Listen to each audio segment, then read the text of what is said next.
Is there a bright side to a story like this? I'm Preston Shoemaker, and I worked on 10 years later, a story looking back at the Sandusky scandal and the firing of Joe Paterno. Joe Paterno is no longer the head football coach, effective immediately.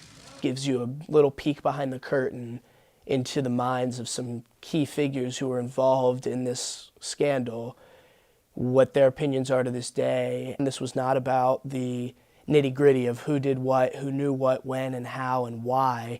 It was unique to see people from both sides of the aisle kind of tell their story, and it was a challenge to try to go into that and give each person the platform they deserved.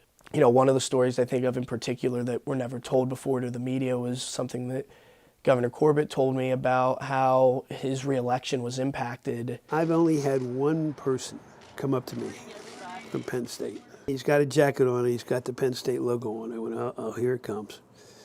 And he goes, "You're Governor Corbett, aren't you?" I said, "Yeah." He said, "We got you." His reasoning of saying, "Yeah, I've never really told that to anybody before," was kind of just because he said, I wasn't really asked. As the dust settles and you kind of get away from the story, each anniversary, the 5-year, the 10-year, the 20-year someday will continue to bring back to light what was one of the darkest times for this university and really for some of the individuals that were impacted.